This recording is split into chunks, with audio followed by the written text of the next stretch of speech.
굉장한 한 주를 보낸 것 같습니다.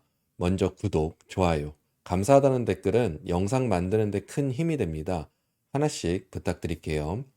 FMC도 있었고요. 큰 기업 실적도 많았고요. 마이크로소프트, 메타는 주가 상승이 컸었죠. 그리고 피그마의 상장으로 재미있는 잡주 주가 흐름도 있었습니다. 목요일, 금요일 거래는 하락을 했는데요.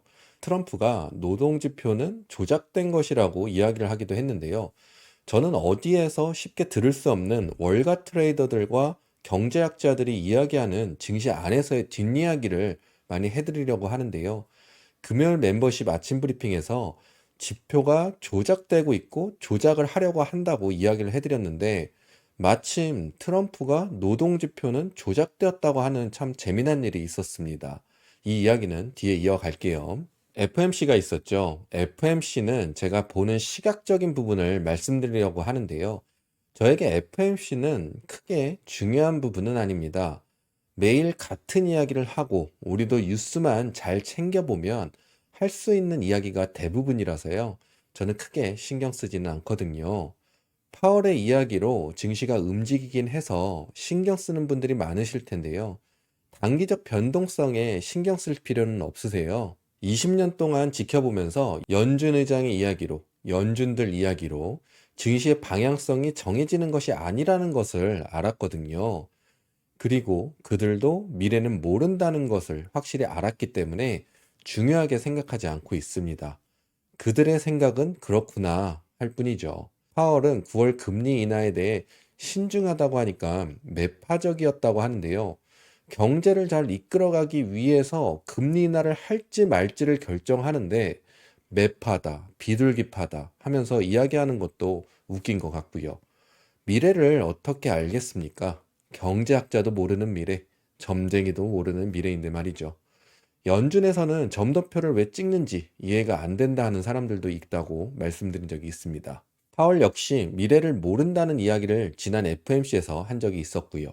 파월의 발언은 관세 영향 때문에 앞으로 좀 봐야 할 것 같고, 고용시장은 안 좋아지고 있고, 부채 때문에 이자를 조율해야 하는 거 아니냐 했지만 연준하고 상관없다고 했습니다. 내용은 대략 이 정도고요. 아직 결정된 것 없고 데이터를 보고 결정하겠다. 이런 말보다 데이터를 보고 금리 인하를 결정할 수도 있을 것이다. 데이터를 보고 금리 인하를 할 수도 있다. 뭐 이런 식으로 말을 좀 이쁘게 하기를 시장에서는 기대했었겠죠. 파월이 말을 이쁘게 해주지 않았으니 당연히 9월에 금리 동결을 생각하는 사람들이 많아질 거고요. 또 바뀔 겁니다. 경제는 생각처럼 돌아가는 게 아니니까요. FMC가 중요하지 않다는 것을 말씀드리는 것이 아니고 저의 시각을 말씀드린 건데요. 연준 의장이나 연준들의 말이 증시의 방향성을 결정지어 주지 않으니까요. 과거에도 파월 의장의 이야기로 급락한 적이 있지만 바로 반등한 적도 많았죠. 단기적 변동성에 휘둘리지 마시고 나무만 보시지 마시고 숲을 보시라는 말씀을 드리고 넘어가겠습니다. 여러분들은 관세에 대해 잘 이해하셔야 합니다. 지금 관세 협상이 되어가고 있는데요. 저의 영상을 보신 분들은 아시겠지만 관세 부과는 무조건 할 수밖에 없다고 말씀을 드렸죠. 그 이유는 재정 적자를 줄일 수 있는 방법 중 제일 효과적인 게 관세라서 그렇습니다. 10%, 15% 정도 예상을 했는데 15%로 대략 잡혀가는 것 같은데요. 15%도 굉장히 큽니다. 이미 부과가 되는 관세에 15%가 더 부과가 되는 거니까요. 그리고 거기에 품목관세까지 붙기 때문에 미국의 중소기업들은 관세 협상이 된다고 해도 쉽지 않을 겁니다. 이번에 아마존, P&G, 뭐 외에 많은 도소매상들이 가격을 올린다고 하잖아요. 15%라는 관세 때문에 올리는 것이 아니고 기존 관세에 부가세, 그 외 세금, 운송료, 통관수수료, 협의된 15%의 품목 관세까지 더해지니 가격을 올릴 수밖에 없는 겁니다. 쉽게 이렇게 보시면 됩니다. 컨테이너에 10만 불을 들여온다 하면 알루미늄이나 철강은 50%의 관세가 적용이 되니까요. 5만 불 관세에 15% 관세가 또 붙고 거기에 또 이것저것 붙게 되는 겁니다. 물건값이 올라갈 수밖에 없겠죠. 단순히 관세 협의가 15%로 되어가고 있다고 해도 해결될 것으로 보기는 어렵습니다. 그리고 미국으로 들어오는 소포에도 관세를 적용시킨다고 하는데요. 중국의 기업인 셰인이나 테무 때문에 그런 것으로 보이고요. 중국에 직접적으로 크게 관세를 부과하기가 어렵기 때문에 이곳 저곳에 관세를 붙여서 돌려서 중국에 관세를 적용시키고 있는 상황입니다. 투자자들은 증시만 올라가면 해결이 된 듯하다는 심리를 갖게 되고 증시만 오르면 미국 경제는 좋다라고 이야기를 하게 됩니다. 하지만 증시 추세가 안 좋아지면 관세에 대한 부분이 이야기되면서 인플레이션 걱정이 다시 시작될 수 있거든요. 관세가 협상이 된다고 다 되는 것이 아니라는 부분이 있다는 점 알고 가시면 좋겠습니다. 금요일 멤버십 아침 브리핑에 지표가 조작이 되고 있다는 이야기가 월가에 돌고 있다고 이야기를 해드렸는데요. 트럼프가 고용지표는 조작된 거라는 말이 나오더라고요. 저는 고용지표를 말씀드린 건 아니고요. 미국의 수입품이 줄어들면 미국 내 총생산이 늘어난다 해서 GDP가 올라갑니다. 조작이 아닌 조절되는 부분이죠. 트럼프와 벤센트는 10년물 금리를 중요하게 볼 거라고 이야기를 했었습니다. 관세의 영향으로 인플레이션이 상승하면 금리는 오를 수 있잖아요. 그래서 금리 상승을 방어하기 위해서 재무부가 채권을 매수하겠다는 이야기까지 나오고 있습니다. 스테이블 코인을 발행해서 채권의 수요를 증가시키겠다는 부분도 있습니다. 수요가 늘어나면 금리는 하락을 예상할 수 있는 거고요. 조작이라 하긴 그렇고 조절을 하는 부분이죠. 고용지표를 조작했다 안 했다를 말하기보단 조절이 될 수는 있습니다. 근본적인 것을 먼저 알고 가셔야 하는데요. 노동청에서 직접 이야기를 했습니다. 자기들의 지표는 신뢰도가 높지 않다고요. 빨리빨리 만들어야 해서 정확하지 않다고요. 그리고 노동청에서 정보를 수집하는 데 있어서 누락되는 것도 많다고 합니다. 앞에 말씀드렸듯이 조절이 가능한 것처럼 노동청에 정보 전달하는 사람이 어떤 식으로 조사를 해서 노동청에 전달을 했냐에 따라 조절이 가능할 수는 있습니다. 미국은 경제가 좋았기 때문에 당연히 잘 나오겠지 하면서 지표를 봤고요.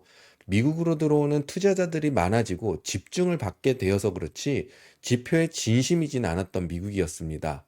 월가에서 이야기 나오는 것은 조작이 아니고 조절을 하는데 조절되는 지표를 우리가 지금 신뢰할 수 있겠냐는 겁니다. 실물 경제에서 인플레이션은 오르고 국민들은 힘든데 에너지 가격을 내려서 물가 상승이 있었던 부분을 상쇄시키고 마치 인플레이션이 상승하지 않은 것처럼 보이게 하는 게 이게 진짜 우리가 믿을 수 있냐고 이야기가 나오고 있습니다. 여러분도 느끼시겠지만 실물 경제가 나쁜 건 아니지만 이야기 나오는 만큼 좋은 건 아니잖아요. 그리고 불안한 것들도 많고요. 이거 지표를 믿고 투자해도 되겠냐라고 이야기 나오는데 트럼프가 지표가 조작됐다고 이야기를 해버렸으니 모든 지표에 대한 신뢰가 떨어져 버린 거죠. 조작이긴 어렵겠지만 이게 조작이면 다른 것도 조작이 가능하겠다고 생각할 수 있게 되잖아요. 지표 믿고 투자해도 되겠냐는 의구심이 드는 와중에 지표는 안 좋게 나왔고 트럼프는 조작이라고 이야기했으니 증시가 많이 올랐다고 생각이 드는 요즘인데 투자자들이 마음 편히 투자를 할 수 있겠냐는 거죠. 매도하고 싶은 마음이 들었을 것 같습니다. 그래서 하락이 나왔다라고 이야기할 수 있을 것 같고요. 우선 지수 먼저 보고 피그마로 넘어가겠습니다. 우리는 우리가 할 수 있는 것만 하면 된다고 말씀드렸습니다. 증시의 추세로 좋은 뉴스가 나오기도 하고 안 좋은 뉴스가 나오기도 하고요.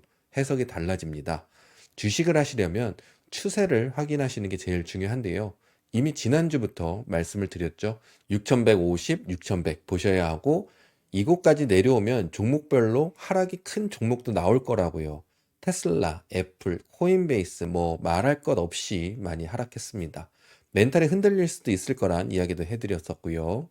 인버스 보시는 분들이 계실 거라 생각이 드는 요즘인데요. 6150, 6100 꼭 보셔야 합니다. 만약 하락하게 되면 종목별로는 추가적으로 하락이 더 나오는 종목도 있을 거고요.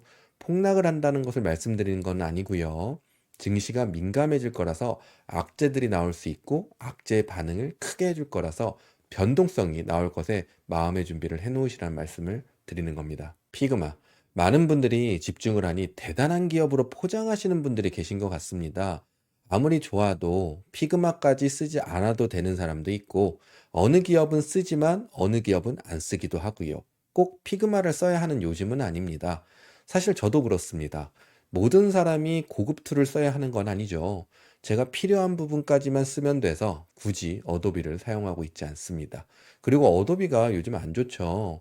AI가 나오면서 경쟁 기업들이 많아지고 있기 때문에도 그렇습니다. 주식을 처음 하시면 조심해야 하는 것이 내가 혹은 기업이 써서 좋다는 것에만 평가를 두면 실패하는 투자가 될 수가 있습니다. 미국에 사시는 분들은 아실 겁니다. 대부분의 은행들은 버리펀, 인제니코, 카드 결제 시스템을 사용합니다. 지금은 상장 폐지가 되었지만 처음엔 잠재적 고객 유치라고 해서 주가의 움직임은 있었지만 결국 없어졌습니다. 그리고 스퀘어도 잘 나갔다가 시들해졌다가 다시 잘 나갑니다. 길거리 판매상들이 늘어나면서 무선 결제 서비스가 가능해졌거든요. 하지만 이슈가 되지 않으니 여러분들은 매수를 하지 않죠. 조금만 잘 편집해서 매수하고 싶게 만들기만 하면 피그마처럼 흥할 텐데 말이죠. 또 속는 게 있습니다. 예를 들면 엔비디아가 투자했다. 젠슨 황이 매수를 했다. BMNR은 톱니하고 돈나무가 매수했다고 말 많잖아요. 이처럼 이름만 들어도 대단해 보이는 투자자나 협력 뉴스에 주가가 민감하게 반응하는데요. 이건 자주 반복되는 패턴입니다. 케어는 애플과 같이 협력을 하기도 합니다. 버리폰은 체이스, PNC, 큰 은행들과 파트너십을 합니다. 하지만 상장 폐지가 되었고 주가 상승이 쉽지 않은 상황입니다. 일반 투자자분들이 기업 분석을 하고 기업 분석으로 주식을 하는 건 어렵습니다. 기업 분석이 정확하지도 않고요. 뉴스를 따라 만들거나 다른 기업 분석 보고 따라 만드는 건 어렵지 않지만요. 좋다라는 것에 지표 찍어 놓고 기업 분석 만들면 여러분들은 혹하게 됩니다. 주식을 제대로 보는 눈을 키우셔야 합니다. 피그마 별거 없습니다. 주가 움직임은 여느 밈주식과 다를 바 없고요. 피그마도 더 상승할지 하락할지는 모르지만 시간이 지나서 적정 주가로 가게 될 겁니다. 아직은 막 올라간다고 좋은 회사라고 생각하기도 이르고요. 계속 상승을 이어갈 거라고 생각하기도 이릅니다. 변동성 심한 주식 대응 방법이 있거든요. 그래서 멤버십에서는 기업의 본질 가치보다는 수급 흐름이나 이슈 대응에 따른 단기 전략을 우선시해서 수익을 잘 했습니다. 기업을 보고 들어가는 것이 아니고 흐름을 타고 들어가는 건데요. 물 들어올 때 노젓는 기술이 있다고 말씀을 드린 적이 있죠. 피그마는 많이 올랐습니다. 무리해서 따로 들어가시기보단 지켜보시다가 변동성이 잦아들면 그때 매수 기회를 잡아보시는 것이 좋다고 말씀드릴 수 있겠습니다. 피그마는 100 밑으로 하락하면 80으로도 하락이 가능해집니다. 단기적으로 100불 지켜지는지 확인하시고요. 길게 가져가기 어려우신 분들은 95, 93 부근에 손절 잡으시면 되겠습니다. 아직 기업 분석만 보고서 장기 투자를 시작한다고 판단하기엔 이르다고 말씀드립니다. 테슬라. 테슬라는 300 부근만 보시면 됩니다. 매번 말씀을 드려서 제 영상을 보신 분들은 외우셨을 것 같은데요. 300만 보시고 하락시 좀 길게 빠질 수 있으니까요. 참고하시고 지켜보시다가 다시 매수기에 잡아보시면 좋겠습니다. 제가 보이면 영상을 통해 말씀드리도록 할게요. 엔비디아. 제가 180 기다리고 있다고 말씀을 드렸습니다. 180에 매도 잘했고요. 추가적으로 상승할 수도 있겠지만 저는 물량도 많고 수익도 커서 마침 익절 자리이기도 해서 조금 수익화를 했습니다. 엔비디아의 목표는 180을 보는 것이었기 때문에 매수는 지켜보고 다시 시작할 생각입니다. SXL 18에 매물대가 있는데요. 매물대 매수는 전체 증시의 상황을 보고 물량 조절을 할지 매물대를 한 번은 지나칠지는 개인이 결정을 해서 하는 건데요. 우선 18 부근에 매물대가 유효하니까요. 참고하시면 되겠습니다. BMNR 별거 없는 회사입니다. 그냥 들어 앉아 있다가 한번 이야기 나와서 터질 때까지 기다리면 되는 종목입니다. 첫 번째 매물대는 지나갔고요. 그 다음은 20달러 아래로 매수 잡아보시면 되겠습니다. SQQQ. 저는 미리 준비를 해놓는 투자자인데요. SQQQ도 준비해놓고 여기에 있었던 상승에 잘 수익을 했었고요. 금도 작년에 매수해서 이번에 익절을 했고요. 증시가 하락을 할 것 같아서 타면 매수가 늦거나 생각처럼 증시가 하락하지 않고 다시 반등을 해서 증시는 상승을 이어가기도 합니다. 그래서 우리는 우리가 할 수 있는 것만 하면 된다고 하는 겁니다. 요즘 개인 투자자들도 그렇고 기관들도 인버스 매수가 많다고 하는데요. 개인의 판단으로 인버스 매수를 하려고 고민했던 분들은 20 넘어가기 전에 매수하고 가만히 기다리시면 되겠습니다. 왜 안 올라가는지 생각하지 마시고 그냥 기다리시면 됩니다. 제가 주식은 쉬운 거라고 많이 이야기를 드렸습니다. 쉽게 주식을 하려고 하는 과정이 어렵다고요. 기업 분석에 집중하기보단 주식을 어떻게 하는 것인지, 주식이라는 세계는 실물 경제와 현실과 이격이 있기 때문에 어떻게 접근해야 하는지, 어떤 것들을 알고 가야 하는지에 대해 공부를 하는 것이 좋다는 말씀을 드립니다. 아마존입니다. 단기적 210일의 반등 자리가 있어서 단타를 노리시거나 물량을 조금 더 쌓으시려는 분들은 이용 가능하고요. 200 부근까지 보시면 되겠습니다. 200 아래에서 머물게 되면 하락 추세 전환이 될 수 있습니다. 애플은 200, 198 부근 여러 번 지지 역할을 해줬는데 아래로 하락 시 하락 추세 전환 될 수가 있습니다. CRCL 140 아래로도 하락이 가능하니까요. 실적을 보시고 조심히 접근하셔도 되지 않을까 생각이 듭니다. 그냥 기준 없이 음봉 나오면 하락 추세다. 반등 나오면 데드캣 바운스다. 이렇게 주식을 하시기보단 기준을 세우고 주식을 하시는 게 중요합니다. 데드캣 바운스란 안 좋은 패턴이 만들어지고 진행이 되기 전에 나오는 반등입니다. 그냥 하락장으로 들어서는 느낌인데 하면서 반등 나오는 걸로 데드캣 바운스라고 하는 게 아닙니다. 이제 우리는 6100, 6150을 봐야 합니다. 기준을 세워드렸으니 잘 확인하시면서 호재든 악재든 마주하시면 되겠습니다. 쉽죠? 구독, 좋아요, 감사하다는 댓글 하나씩 부탁드리고요. 저는 다음 영상으로 찾아뵙겠습니다. 감사합니다.